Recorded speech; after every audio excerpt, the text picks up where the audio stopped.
Okay, Stuart Watson, Alex Jones here at Portman Road to look back on another home defeat, 8 in a row now.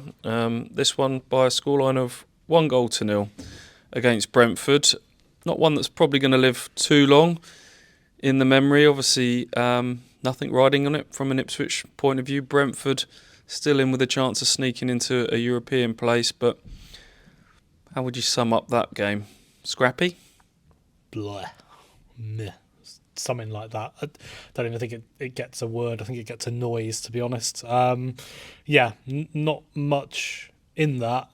It kind of swung in different phases, didn't it? We had bits where it was very tepid, slow, a bit lethargic, which you can understand as well. It's a natural part that comes at this stage of the season, especially when there's a team that doesn't have anything that they're fighting for. Up against a team that's also very professional and very organised and very defensive, resilient and physical. And then there were moments where we had controversy and we had moments where there were the odd opportunity and things kind of came to life. But ultimately, it's one where it wasn't a great watch, was it? I think that's probably the overriding feeling that I'm taking away from it. Story of the season, really. I guess some lessons to take, some positives to take as well. Any players you want to highlight before we wrap up? It was nice to see Amari Hutchinson taking people on, Julio and Ciso today. They're fun players to watch when they're in the mood and they want to dart at people and take people on. It's been a while since we've seen that from Amari. He's had some injury setbacks, but it's a reminder of what he can do. Defensively, as you say, we limited Brentford to quite not a lot at all from open play today. I thought Jacob Greaves again at left back today was pretty rock solid. He was in the wars, wasn't he? Johan Visser smashed a shot into his face. Johan Visser then almost took his head off with an overhead kick at one stage. He got stuck in today, did Jacob Greaves. He's filling in nicely at left back with the shortage of options at the moment. Yeah, and he needs that. And man of the match for me today.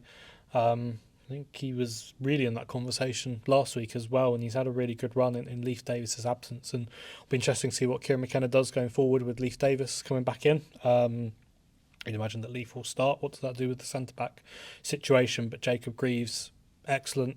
Obviously a little bit fortunate that the ball was not in play seemingly for the penalty incident, because that would have been one against him. But ultimately, it's not him. It's not a penalty there that gets given. So when you look at the performance, aside from that, I thought he was excellent. Won the most duels in the game. Physical, pressed surprisingly high for a centre-back. He really likes that aspect of his game. Liked Burgess next to him. We've not seen much of Burgess and Greaves in a team together, but that works quite well. I thought Cameron Burgess was really good. Solid in the air, because he always is when balls come into the box and you're coming up against a direct team like Brentford. That's what you need. Almost gets his name in the headlights with a really good shot to equalise right at the end. And as you say, Amari is probably the other one that stood out for me, and good to see him starting to find his feet as well. Him and Jacob Greaves, I think, have had their confidence knocked at times and have had to find their feet post-injury, and seeing them be probably the two standouts for me, along with Cameron Burgess, is great to see. Yeah. See if Leicester leapfrog Ipswich tomorrow. They're at Forest. If not, it's the battle for 18th now. Can we big that up over the next few weeks? A small bit of pride to be taken from being the sort of the best of the bottom three.